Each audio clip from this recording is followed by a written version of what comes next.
Just lashed out on her. That's what happened. They lashed out on her. The death of Iryna Zarutska is precisely what happens when cities adopt progressive policies. We often tell news stories for particular reasons. Black people get killed every day by black people. It usually doesn't make the news. So when we say that certain stories are being cherry-picked, it's because it's not reflective of the actual data that shows that crime is down. As if you shouldn't care about the death of a beautiful, innocent 23-year-old girl who fled a literal war zone to be brutally murdered, presumably simply because of her skin color and what she looks like. But do you understand Correct. when you call somebody like me far right, you instantly lose all credibility? Even Marc Lamont-Hill wouldn't say I'm far right, I hope. Would you, Mark? No, I'd say you're far wrong most of the time. That's fine. The shocking murder of Ukrainian refugee Iryna Zarutska on a train in North Carolina has triggered justified outrage. There's justified suspicion that legacy media was too slow to cover the story to avoid inflaming racial tensions, a level of caution that seldom applies when the roles are reversed. There is justified fury that anyone in America, no matter their race, could face such a heinous attack on a commuter train. There are justified questions about why the killer was free. US President Donald Trump said this. For far too long, Americans have been forced to put up with Democrat-run cities that set loose savage, bloodthirsty criminals to prey on innocent people, really very, very innocent people. In every place, they control radical left judges, politicians, and activists, and they've adopted a policy of catch and release for thugs and killers. In Charlotte, North Carolina, we saw the results of these policies when a 23-year-old woman who came here from Ukraine met her bloody end on a public train. And here's a picture of it. This is the picture of it.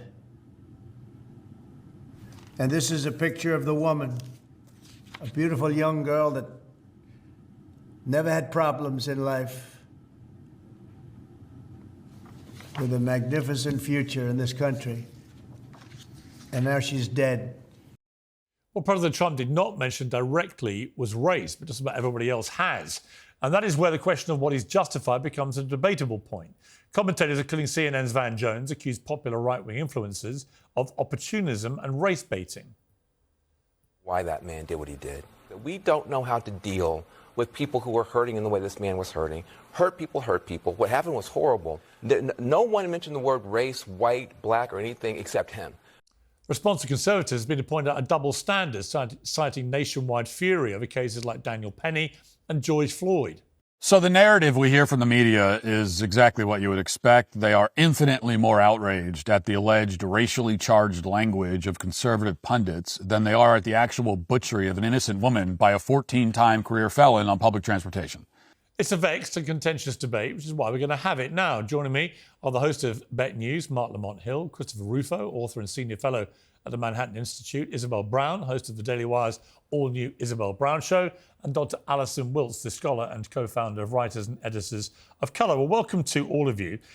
Christopher Rufo, it struck me very quickly that there was an extraordinary lack of interest in this story from most of the mainstream media, to the point where I posted on X, why is this not getting more attention? It's one of the most shocking things that I've heard or seen in a long time. This innocent young Ukrainian refugee in America on a train, just being cold-bloodedly murdered on a train. And yet it was getting hardly any attention in mainstream media. First of all, on that point, why do you think there was such a collective lack of interest? Well, there's the obvious and much discussed racial double standard at places like the New York Times and CNN and the progressive media. But I think there's a deeper reason. And the reason is this. The death of Iryna Zarutska is precisely what happens when cities adopt progressive policies. And so this is actually a didactic tale of what happens when you have a left-wing government, left-wing decarceral policies, left-wing bail reform, a left-wing magistrate judge who has, by the way, a DEI consultant as she moonlights.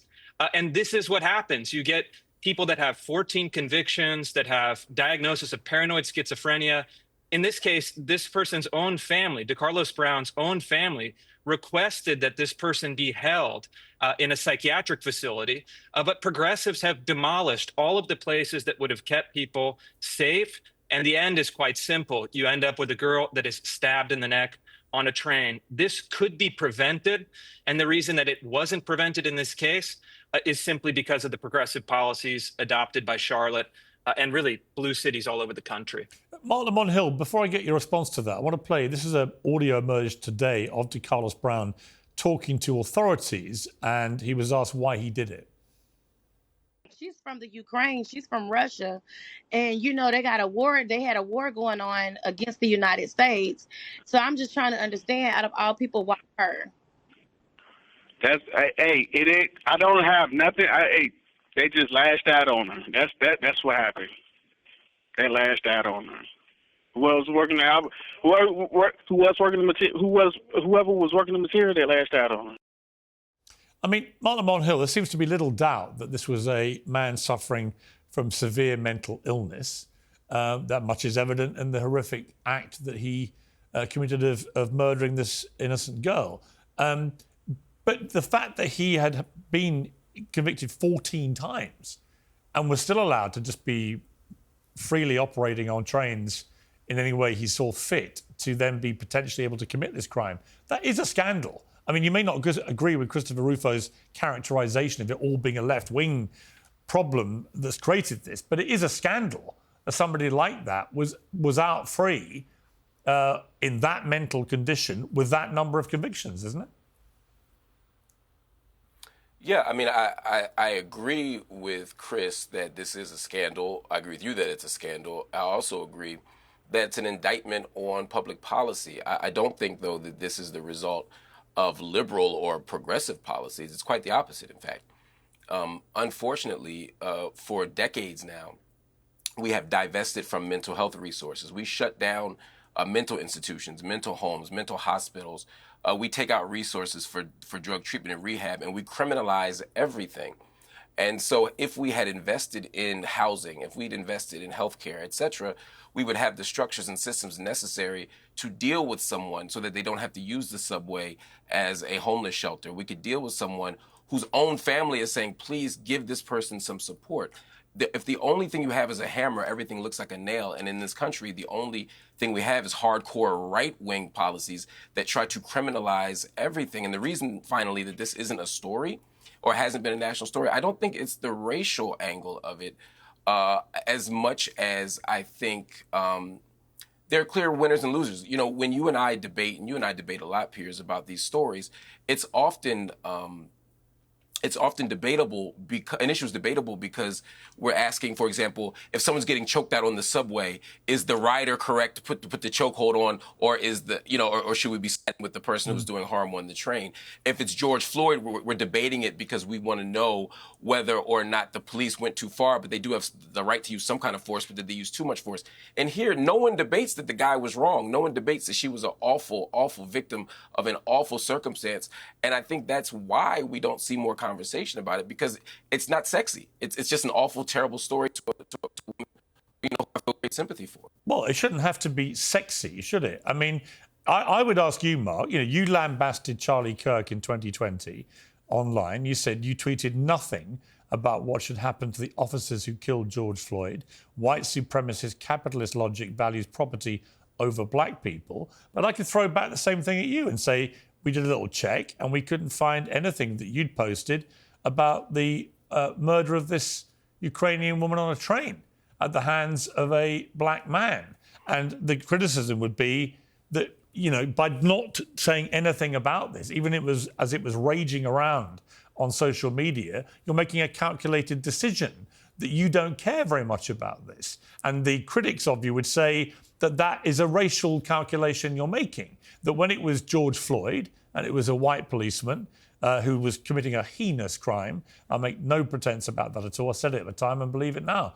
But when it was that way round, then you were absolutely steaming in on anyone who wouldn't share your view about it and wanted to be publicly very clear about that. But on this, it was like it hadn't happened.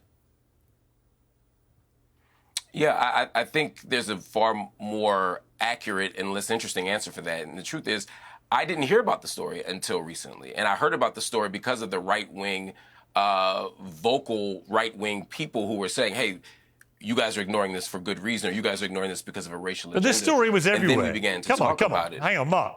This story was everywhere. You're a journalist.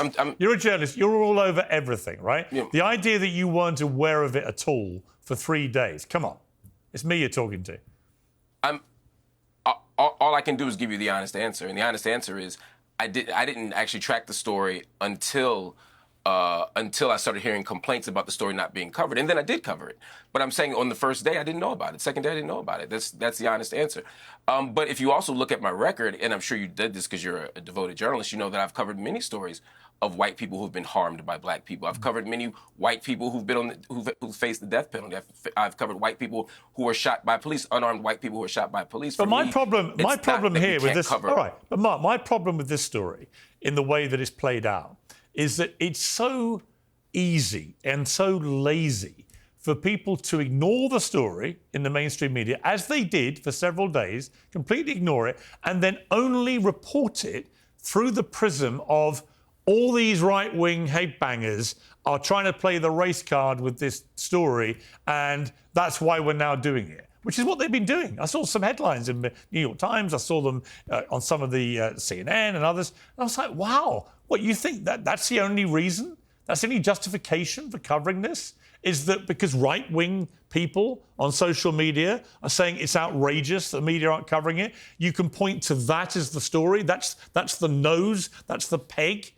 But it's not, though, is it? The peg should be that a beautiful young Ukrainian woman had her life snuffed out on a train, and the video is one of the worst things I've seen in a very long time. And my journalist, as you put it, my journalist head, after many years working in the media on both sides of the Atlantic, is this is a huge story.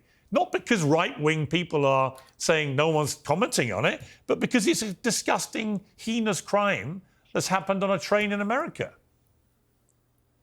Yeah, I mean, the sad part, Piers, is that disgusting, awful crimes happen throughout the country, and they all deserve coverage. But in newsrooms, as you know, we often pick stories based on what will get ratings, what will draw attention, or for some of us who make connections between George Floyd. Just explain to me from your perspective, but Mark, yeah, but Mark, final point to you before I move on to others. But I'm just curious. Why, when George Floyd was killed and that video came out, was there just this collective mainstream media horror that made this the biggest news story of the year, almost instantaneously? And yet here, there almost appeared to be the collective opposite response of just almost pretending it hadn't happened. And I don't buy the story that none of them saw it. I saw it. I saw a lot of people talking about it. I think some and I was like, why is nobody covering this? Yeah. This is heinous. So I just think there is there's a clear double standard there, which I'm really struggling to get my head round. I don't think that it's a double standard. Again, I think the question is, and that was the third point I was making, is that sometimes when we cover news stories intensely, it's because they become windows into broader debates and issues. In the case of George Floyd, there have been long-standing debates in this country about the extent of police power, about the limitations of police power, about police violence, etc. Also, there's something counterintuitive about police killing somebody who is unarmed. I don't have when a gang member kills another gang member, I don't do a front page story on it. It doesn't lead on my news show. Why?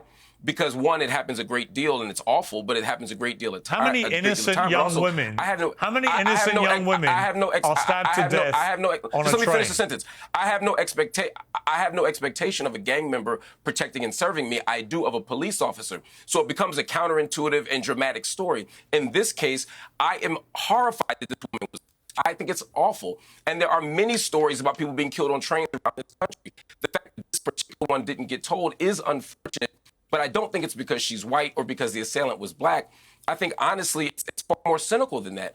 I think that people don't care, and often newsrooms pitch to what people care about, and people like sexy stories. They like counterintuitive stories. They like stories of corrupt power, and this isn't one of those things. Wow. I mean, it So, is Mark, to, it is to me. And let me bring in... and it is cynical. Let me bring in Isabel Brown here, because, you know, to me, it is a huge story, and the racial component cannot be ignored, because we don't know for sure what the motivation was, and he clearly is mentally ill. However, he was reportedly heard saying, "I got that white girl," after killing her. Which, you know, if it was the other way round, There's no evidence of that. That was a beautiful young black girl who had been murdered by a white man who'd said, "I got that black girl," I think all hell would have broken loose in the mainstream media. And I say that as someone who's been in the mainstream media for a long time, right? So it's on video. It's literally on video, We have Mark. no evidence. I mean, I'm astonished, truly, Piers, hearing what I'm hearing today, that it's just not a sexy story. We only cover things that people care about, as if you shouldn't care about the death of a beautiful, innocent 23-year-old girl who fled a literal war zone to come to the United States and live a peaceful, prosperous life, coming home from her work shift to be brutally murdered, presumably simply because of her skin color and what she looks like. And we can say we have no evidence or we don't know what the real motive was in this situation all day long. But the truth is, in an 8-minute video that has now been viewed billions of times on social media, I hope at this point, we hear twice, not once, but twice, "I got that white girl," coming out of the mouth of the man who decided to commit this heinous crime. This is something that should be a firestorm for our culture, but it's incredibly telling to me that within moments after George Floyd's death, you saw the Catholic University of America instantly put up a mural of the Virgin Mary cradling George Floyd. You saw an Instagram trend that took over every single leading company, brand, influencer, celebrity's account, spurring millions of people to post a black square. And you saw our society change overnight with the rise of the Black Lives Matter movement.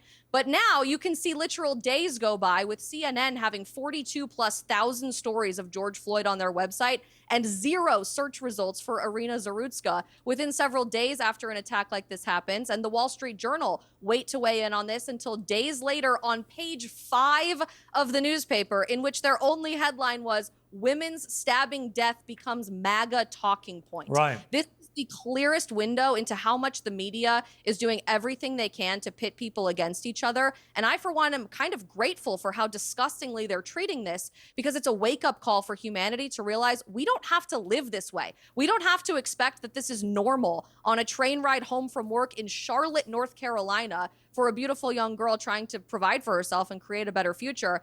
And the expectation that this should be a normal response to this outrage is disgusting to me.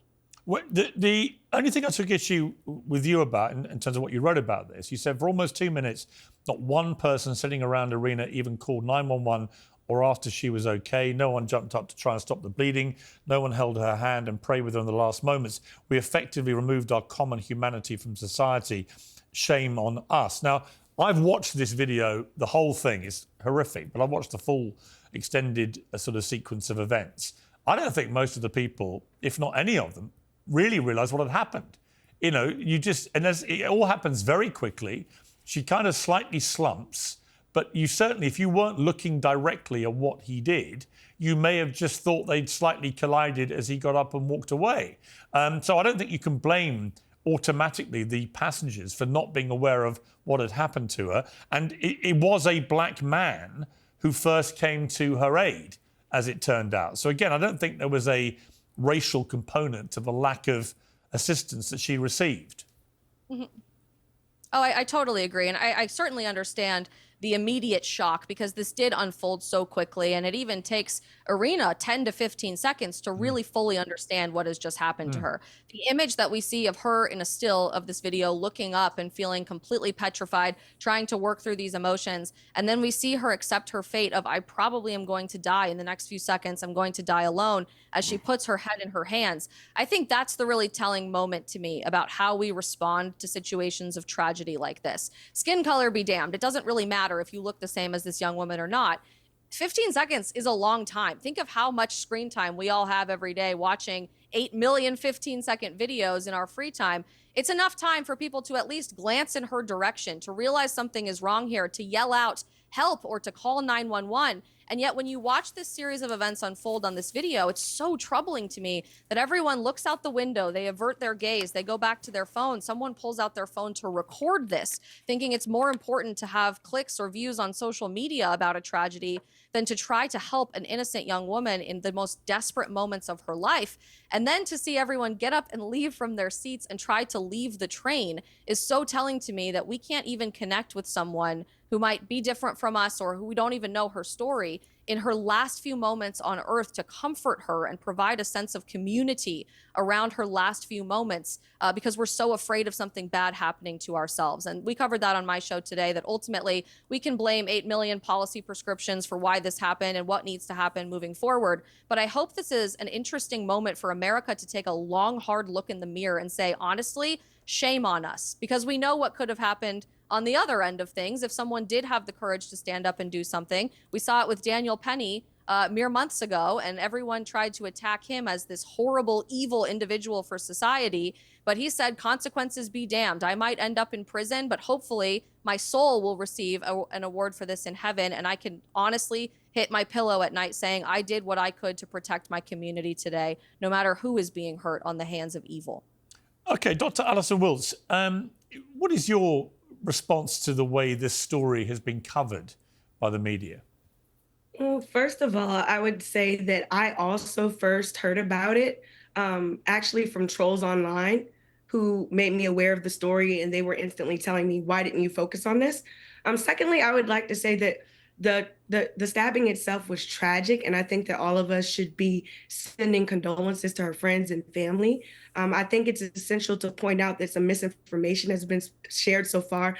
Violent crime is actually down 31% in Washington, D.C., 29% in Baltimore, and 29% also in Charlotte, where this crime took place. So when we say that certain stories are being cherry-picked, it's because it's not reflective of the actual data that shows that crime is down.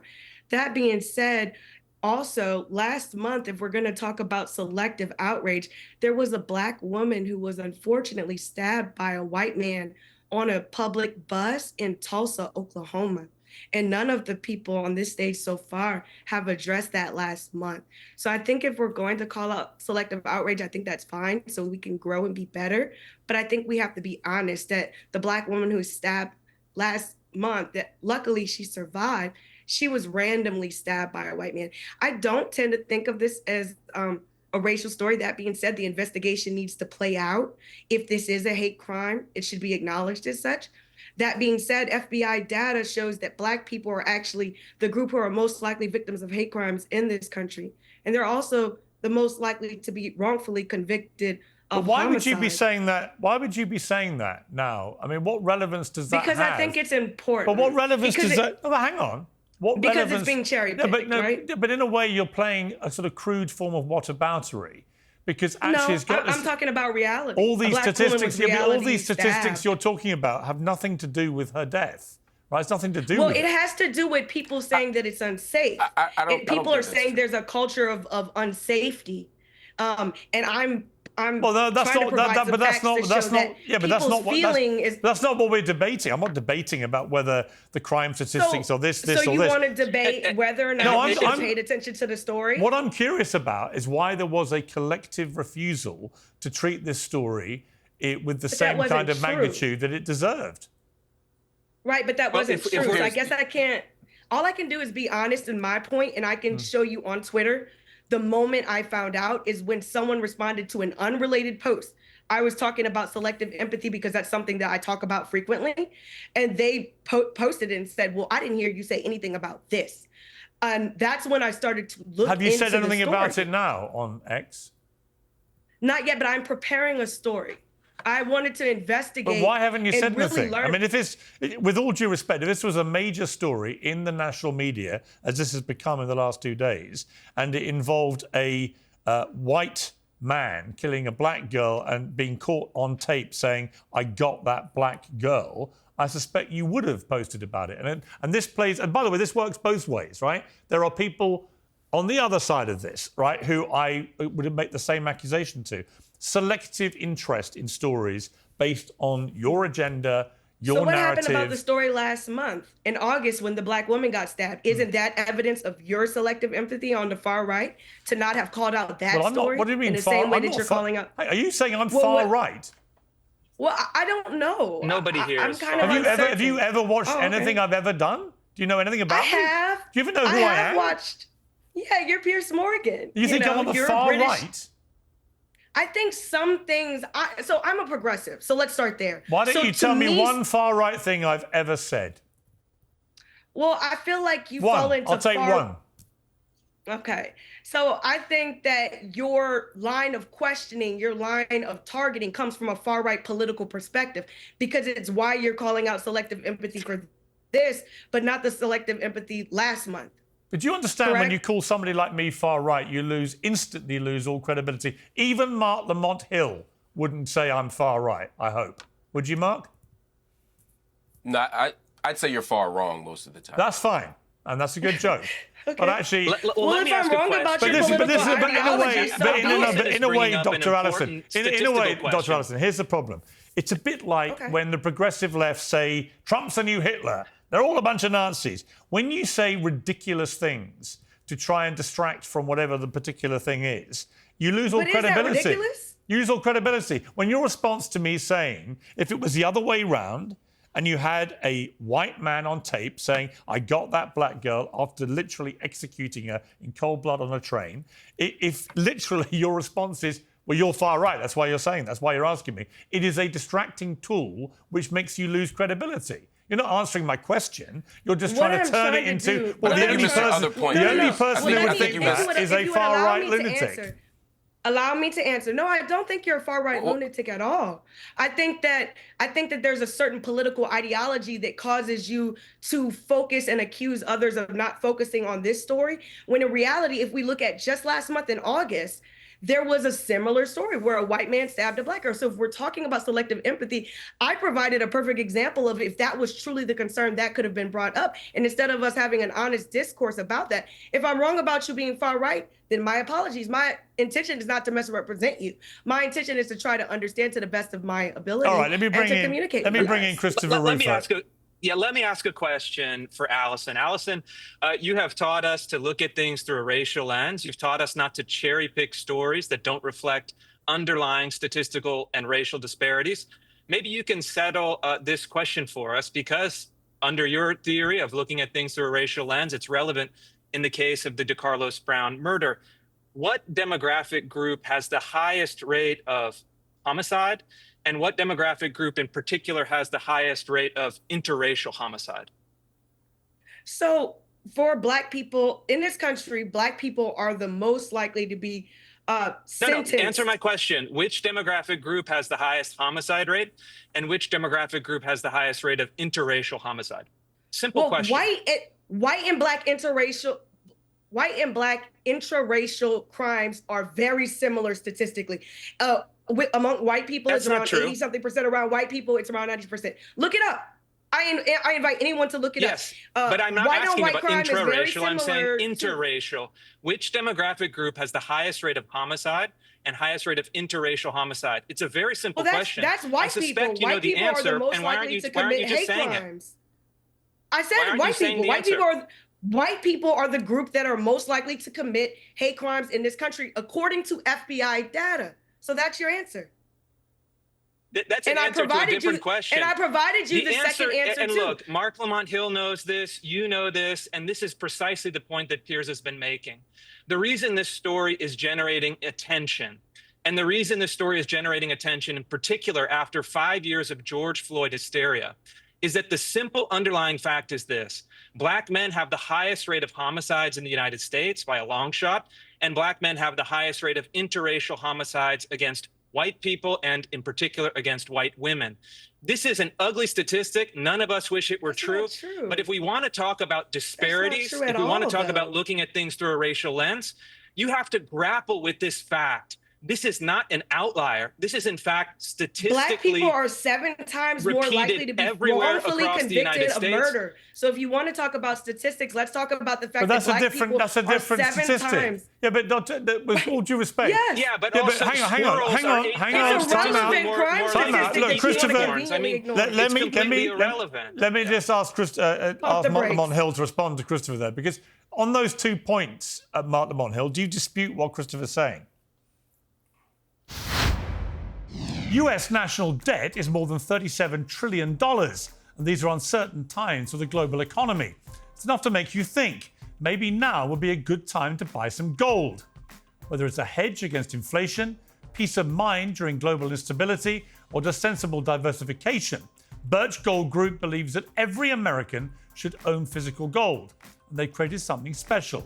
Until the 30th of September, if you're a first-time buyer, Birch Gold is offering a rebate of up to $10,000 in free metals on qualifying purchases. To start the process, request a free information kit now. Just text PIERS, P-I-E-R-S, to 989898. Make right now your first time to buy gold and take advantage of a rebate of up to $10,000 when you buy before the end of September. Text my name, Piers, to 989898.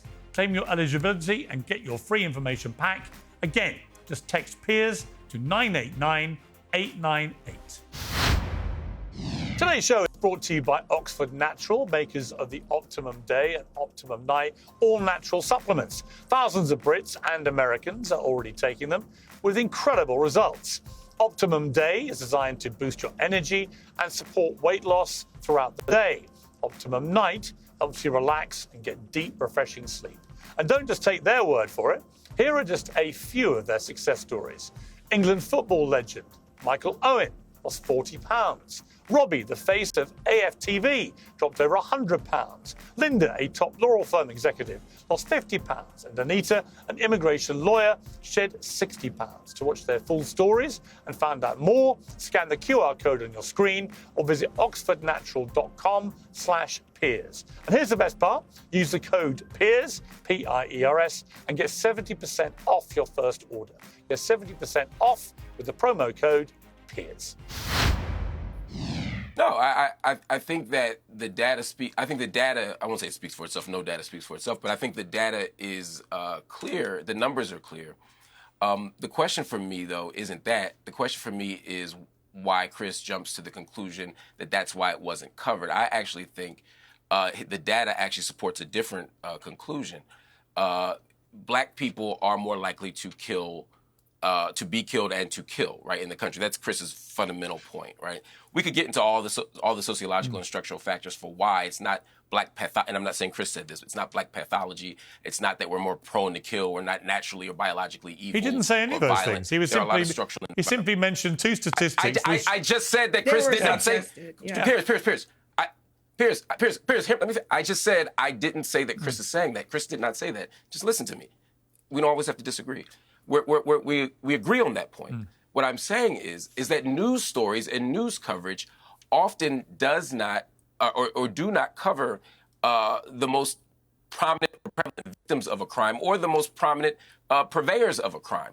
We often tell news stories for particular reasons. For example, black people get killed every day by black people. It usually doesn't make the news. Why? Because we understand why. There are clear winners and losers. There are clear good guys and bad guys in how we tell the story. I'm not saying it's accurate in terms of how we tell the story. And it doesn't make the headline.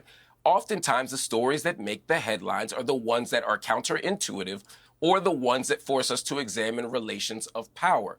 That is why we often, for example, if a police officer gets shot by a citizen, if a gang member shoots a police officer, it doesn't usually make national news and stay on the news for 2 months. Not because we don't care about the police officer dying, but because there are clear good guys and bad guys. There are clear understandings of what should happen, and no one is disputing what the justice outcome should be.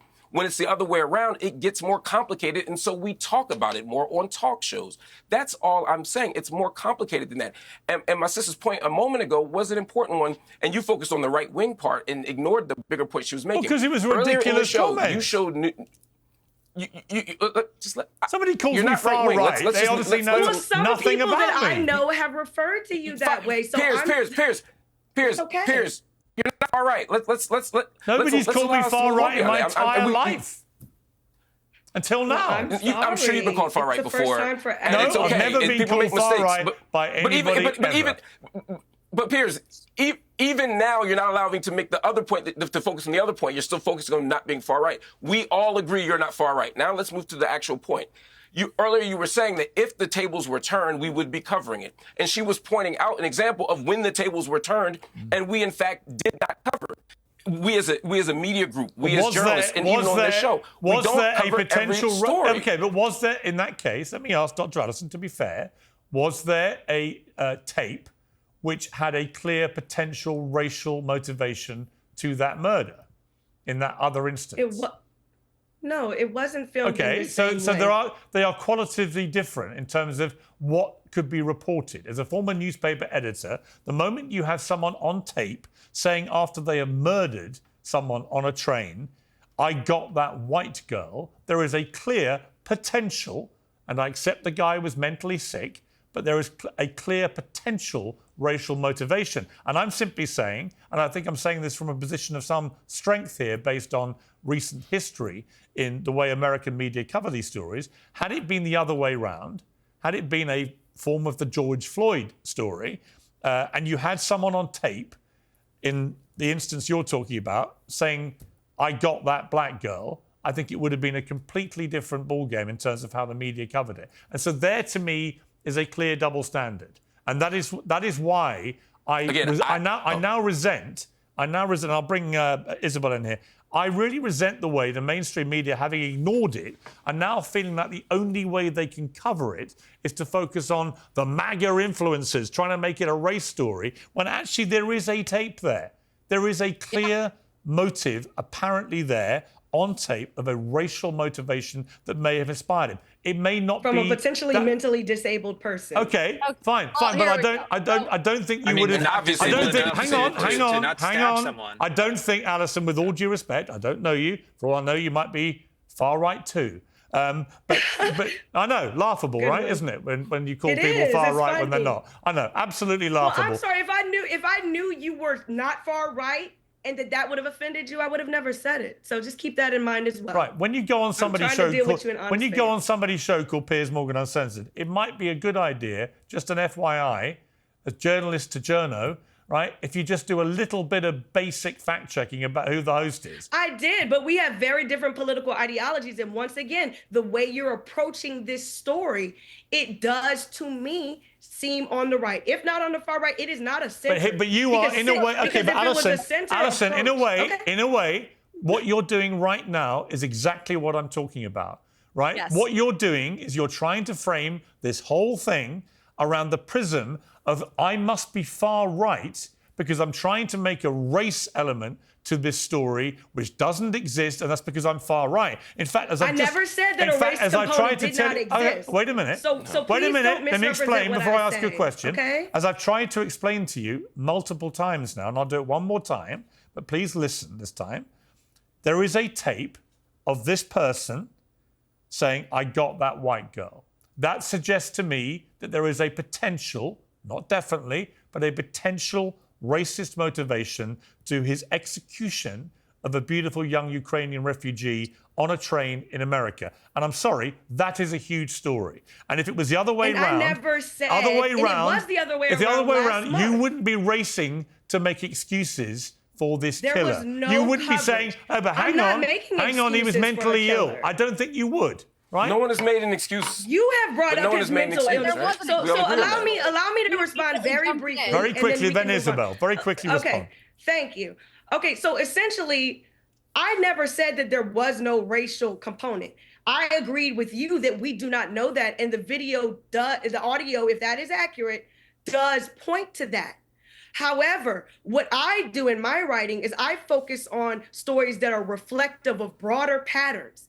And the fact of the matter is, even if this is a hate crime, Black people, do not interrupt me. Thank you very much. Black people, do not interrupt me. Black people are the group that are the most likely to be killed from hate crimes in this country. That's a statistic that has not changed since Jim Crow. It is. Look at the FBI. I invite anyone who listens to this to look for yourself. This is precisely the me. problem. You want to maintain the fiction Look that at the America in data. 2025 is Jim Crow America, same as always. When the fact is that that's not true anywhere. Charlotte has a black mayor. It has a black police chief. It has aggressive DEI policies. It has a black judge in this case who let this person, Decarlos Brown, go. You cannot blame white people for this situation. You cannot blame systemic racism. You cannot blame obscure statistical misrepresentation. This is a story that matters. This is a story that has a significant and so did the black woman. All right, hang on. Everyone's talking. When you all talk, no one can hear any of you. I want to bring Isabel in because hang on, please. Allison, all due respect, if everyone talks, we can't hear a word. So, Isabel, to you. We're rushing to provide whatever explanation we possibly can to excuse the actions of this depraved young man. And we can say he struggled with mental illness, and that certainly is a conversation our society needs to be having. But to say, oh, no one's letting him out of prison. He was let out of prison 14 separate times, including after serving a 5-year sentence for armed robbery, where he went out of his way to prove to society he was willing to kill someone in the process of committing a crime. And so we decided need more healthcare resources. Keep this person off the streets. No, we need to build more prisons. No, I live in Louisiana, the mass incarceration capital of the world. They were focused on the Let Isabel finish her point. Let Isabel finish her point. Please speak one at a time, otherwise we can't hear. Isabel. Allison, you say we're focusing on these broad societal patterns and the big cultural topics that pervade every single instance in the umbrella here. Let's just look at the last few weeks of how the media has treated the subjects that they don't want to talk about. When an evil individual who potentially was struggling with mental health problems, I believe he was, decided to shoot up a Catholic elementary school with notes all over his journal detailing the evil behind all of this, and within hours, the mainstream media went out of their way to say, oh, well, we shouldn't feel really that bad because prayers don't work. Prayers don't work. Prayers don't work. The only thing that works is pushing a left-wing agenda. This, to me, is indicative of the exact same behavior where we conveniently ignore it was actually worse. You know what? Prayers alone it was can't actually, solve hang on, Allison. About to make a point. It was actually worse than that because what mainstream media did there in the guise of NBC, I think it was, they issued a public apology for misgendering the trans murderer who was dead. We apologise for not using the right pronouns. Oh, piss off. Seriously. Exactly. And in this what is the mainstream media doing when they think the most important thing in the world is to issue a public apology to a dead mass shooter for misgendering them? It is preposterous. It is. And it's exactly And by the way, Marc Lamont-Hill, if you think that's progressive, you need to get out more and ask average Americans whether they think that's progress. Piers, when you have a mainstream network apologizing for misgendering a mass shooter. Well, to finish this point, look, Piers, the problem is this is... Well, hang on, let Marc respond. Let Marc defend the apology for the misgendering. No. Piers, you set up an entire debate that I haven't said a word, and you've already disagreed with me, argued me down, and now you're wedging more space so I can defend a position that I never took. Okay. Let's let Isabel talk, and then I'll tell you what I actually think. Mark, which sex was the shooter in Minneapolis? Was the shooter in Minneapolis a man or a woman? Which is Minneapolis? I'm sorry. Correct?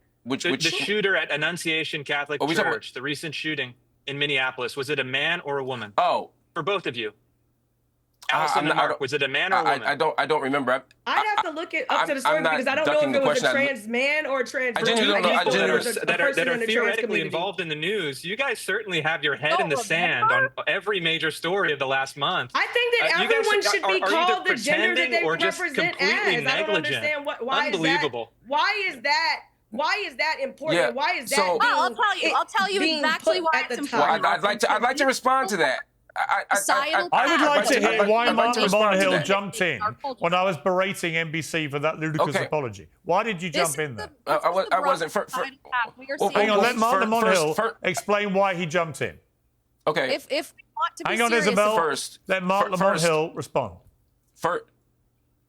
First, Chris, you may not know this, but I took a vacation for the last 3 weeks or so from my show and from doing most news shows because my child was hospitalized and because my mother was sick. And so, no, I actually have not been following the news very much. I actually agreed to come on this show, and I read in on this story specifically to do the show. So, no, I haven't been. I'm not feigning ignorance. I'm saying I don't understand. Well, I'm sorry to hear. I'm sure we disagree on the trans issue.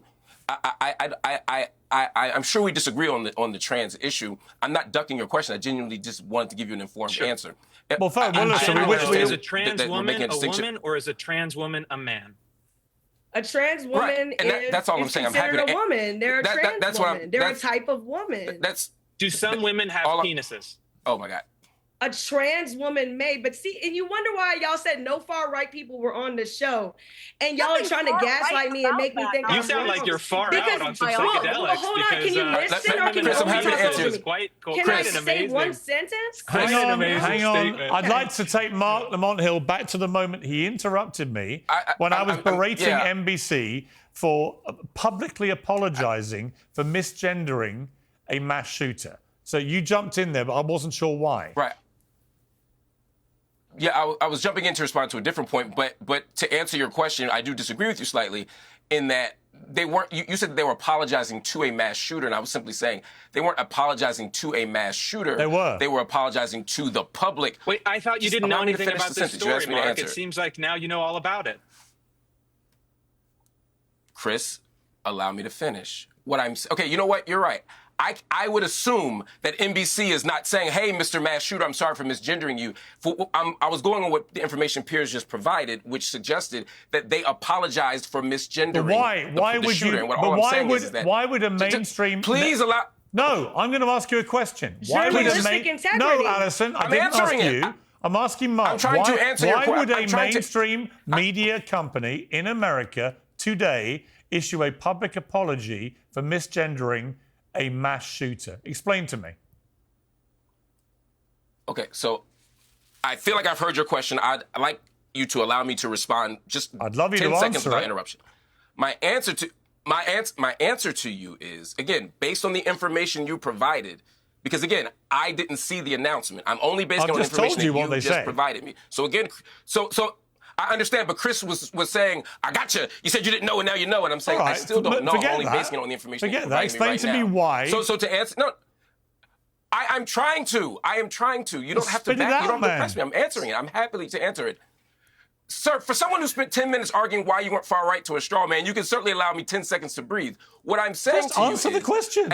As a news outlet, as a news outlet, you have a responsibility to your audience. If you misgender the person you're talking about in the story, whether it's the good guy, the bad guy, the good person, the bad person, the correction and the apology is given for the audience's benefit, not for the assailant's benefit. Do you know why the Democrats? Hang on. Don't all start shouting. You've worked. I wasn't done responding. Do you know why the reason the Democrats? I have not completed my answer. You have not heard my answer yet. I would like you to allow me to finish the answer. So, okay, one way to do it is to not talk while I'm answering. I thought you just answered it. But just let me finish. And I'm telling you I haven't. Please allow me to finish. Okay. Every news outlet issues corrections. In any news story that has been given in my 20 years in news, and I'm sure in your 74 years in news, you know very well that if anybody is misgendered, even if they're not trans, you issue a correction. So it is not uncommon to issue a correction. What is uncommon that you're correct about is that they don't typically apologize. I am simply saying that the apology wasn't, as you suggested, to a mass shooter.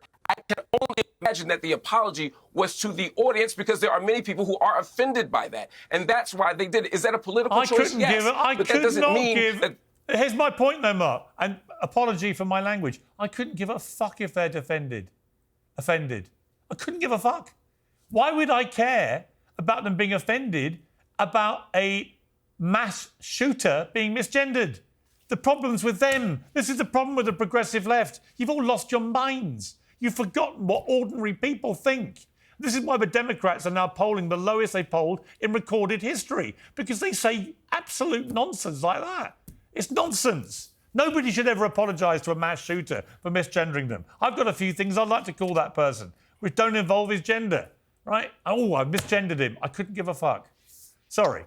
But this really enrages me. It enrages me that we feel the need as a society to issue clarifications and apologies to dead mass shooters. It's preposterous. Anyway, I just want to give the last word to Isabel, because you've got to go, and then I'll just have one last roundup with the others. So, Isabel, where does this leave us? Now that mainstream media's caught up with this story and is now giving it plenty of attention, but all through the prism of, look at these right-wing lunatics all making this a race story, which I just think is so ridiculous.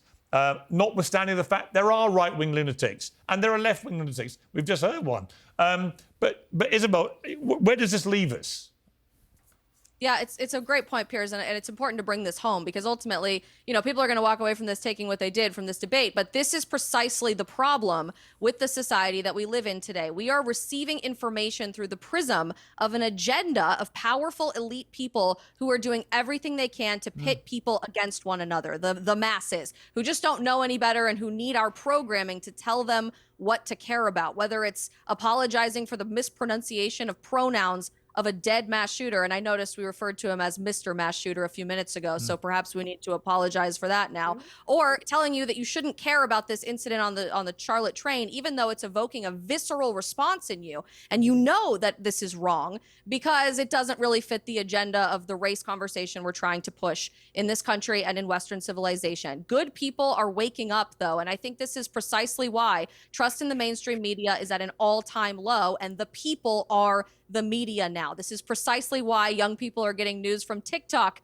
and Instagram and YouTube channels rather than tuning in to MSNBC, CNN, and the like, because we can no longer reasonably trust that the people who are the educated journalists in our society are actually going out of their way to tell us the truth. Well, I think they all operate from a weird agenda. I mean, Alison, I don't like my son. My son's 32, 28, 24, right? And they were very, when the George Floyd thing happened, they were very keen that I do and say the right thing. They were like, Dad, you've really got to come down hard on this. It's disgusting. The videos are... I said, I know, don't worry. And I was. But today they're all like, Dad, why has this story not got more attention? It's one of the worst things we've ever seen. Why did it not get the same attention as George Floyd? I said, I honestly don't have a rational explanation for this. It is one of the worst videos I've seen in a very long time. And yet, for some bizarre reason, a load of newsrooms and American media looked at that video and decided it wasn't a story, even though there was then an audio that came out that had the killer saying, I got that white girl. And my only point and observation about this is I'm absolutely certain that if it had been the other way round and it had been a white guy killing a young, beautiful black girl and saying, I got that black girl, it would be leading the news within minutes. And that's the difference. And that is a problem.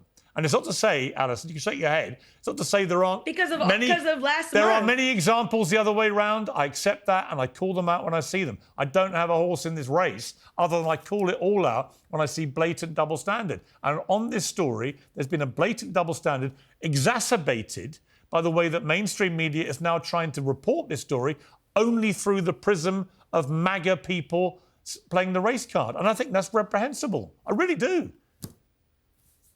Alison. I think it's very unfortunate. I think it's unfortunate that a lot of people want to cherry pick the story, but as somebody who studies statistics and studies patterns in behavior, I can say that crime is down in Charlotte, 29%. We can walk and chew gum. We can mourn the loss of life of this beautiful Ukrainian immigrant woman who should have been protected here. Right. And at the same time, we have to be careful not to stereotype, not to overgeneralize, not to fearmonger, because what we need is systemic solutions to systemic problems. Yeah, but everybody raced to generalize about police officers in the Derek Chauvin story. The statistics show that. So you're generalizing. With all due respect, with all due respect, this is the part I think you're missing. And I want to bring a scientific lens to this. The reason why George Floyd was a big story is because Black people in America are 3 times as likely to be killed by the police. If that statistic was not true, I do not think it would have been that story. Alison, I think that this... But Alison, you've steadfastly ignored Chris Rufo's 2 statistics he gave you, which show that there is a pattern. I haven't. I addressed that there is a them. pattern in this story, which you're not interested in. You're not even prepared to accept his statistics, which Marc Lamont-Hill has accepted are correct. No, what I said was literally white people are the group that are more likely to commit hate crimes against You're black people in talking this about country. That's another true. statistic. Let me finish because other people were allowed to finish. But you with all won't due answer respect. Chris Rufo's statistics. I am, but you will not allow Do me you to admit get to he's that point right? because I admit that he's right. His interpretation is wrong.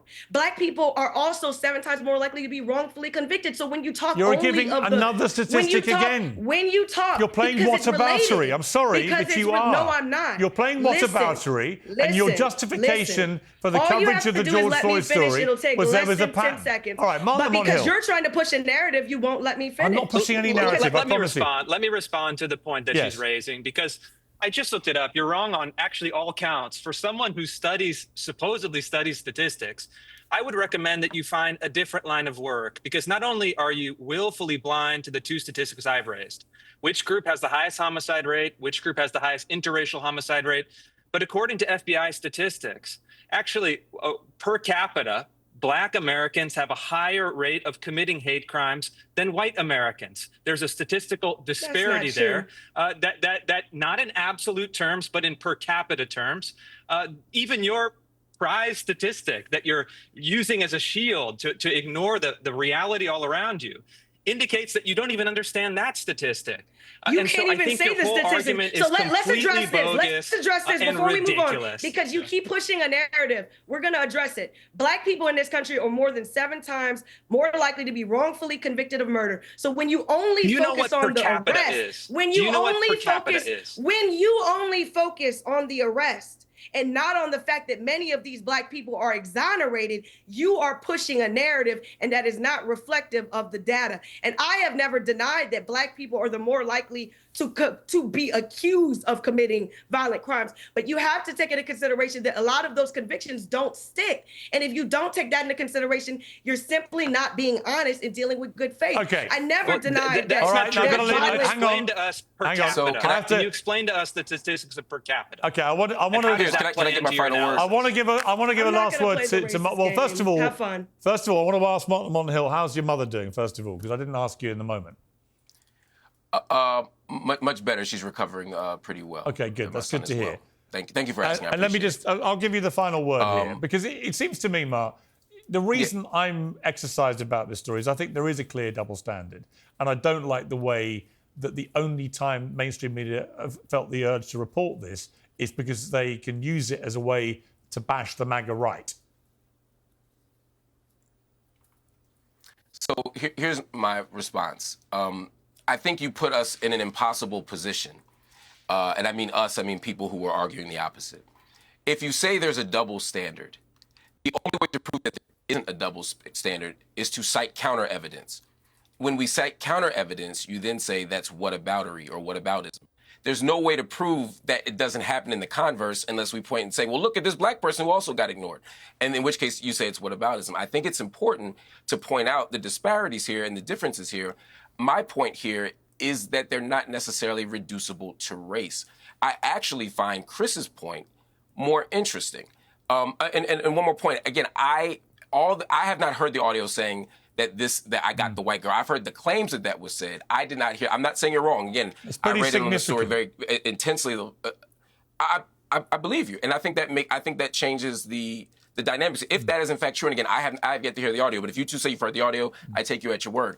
If that is in fact true, I think that does add another layer to the story. But to me, the more important thing about this story is not necessarily whether or not we talk about race in terms of why we don't, or the role of race and why we don't talk about this story. For me, what's more interesting is all the other stuff that gets the person here. Why is this person out of prison but not in a mental institution? What are the circumstances under which they got supervised or didn't get supervised? Why do they have access to weapons? Why is the subway a place where they're able to frequent so often? There are lots of policy issues that I think play into why we're talking about this. And if I were to have to choose between your analysis and Chris's analysis, I would lean more into Chris's, even though I disagree with his conclusion. The problem here isn't liberal policy. It's the fact that we don't have enough progressive policy, and all we have is a carceral state that does not seek to heal or invest or protect or educate, but instead only wants to incarcerate. So that's where I think we end here. And I think finally, but he was let out of prison 14 times. We don't have that enough of a carceral state. He was let out of prison 14 times, sometimes immediately. We actually should have had him in prison. But that would have been the solution to this problem and prevented this senseless death. And Chris, again, I think that's missing my argument here. You said like he was let out of prison a bunch of times. Yes, but remember I began by saying all we have is a hammer. Everything looks like a nail. I'm saying he was let out of prison, but he wasn't let into a mental institution. What would a secure confinement mental institution where he gets actual treatment and care look like? Well, look, there's no I've got to wrap things up, but there's no doubt there was a series. Look, there's no doubt there was a series of failures at almost every level here, but I include the mainstream media, and I think they let themselves down here, and I think they exposed a bias. And I was hoping we were moving away from that because it's so obvious and so easy for social media to blow up and expose it and say this is clearly biased. Anyway, we're going to leave it there. Very interesting debate. I appreciate you all coming on. You think the media? You think the media is? Just to be clear, you think the media is biased against white women? No, I think the liberal media. Just so I'm clear here. I think the liberal media is skewed in a way that they cover these types of stories. And had it been the complete reverse of the story, then I think it would have got a lot more attention, a lot more quickly. Last month, it didn't get any attention. Yeah, and again, she just shows, and she offers you the counter evidence. It's different. She proves you wrong with that, and then you say, "Well, what about it?" Let me ask you. You and I worked at CNN. Let me ask you. Was there a video? With me. Was there a video? When you and I worked at CNN. Let me ask Alison, because I don't know about. When you and I worked at. Hang on. Let me ask Alison. Was there a video? When you and I worked at CNN, Piers. Was there a video of the killing, and was there an audio where it suggested a racial motivation? Yes or no? The crimes were not the same, so no. Okay. So if that's all, because you want to ask a leading question. And it didn't result in a death. So go ahead. Either. You got your answer to your leading question. In any way. Okay. And it is, because the only reason you think it's not the same, now you're exposing your bias, because when a black woman's throat was slashed by a white man, suddenly that's not worthy of covering. But you're here trying to discipline us and school black people and journalists on what you consider the left for not covering a story when you yourself were guilty of the same thing last month. The only thing I want to school you about, Alison, is the fact that I'm not far right. Other than that, I believe you. You are entitled to your opinions, and I respect them, and I respect I don't know, Piers. Huh? After this conversation, the trans debate kind of made me question that. All right, I've got to leave it there. I'll take my little far right skin onto the next debate. Thank you all very much. Hello and welcome. We begin with some breaking news. Woke is dead. The war on common sense is officially over. Cancelled celebrities are emerging from Twitter jail. Virtue signaling has been outlawed under punishment of mass ridicule. And we are finally free to call a spade a spade. So what was the cause of death? How did the silenced majority finally win? And what exactly is going to take its place? Woke is Dead is my definitive story on the rise and fall of woke, as well as the common sense heroes and PC villains who have dominated news and culture across 10 years of madness. It's also my personal roadmap back to a less divided world. A world where we can agree to disagree, where debate triumphs over censorship, and where common sense is king. You will be shocked by how much you agree with me.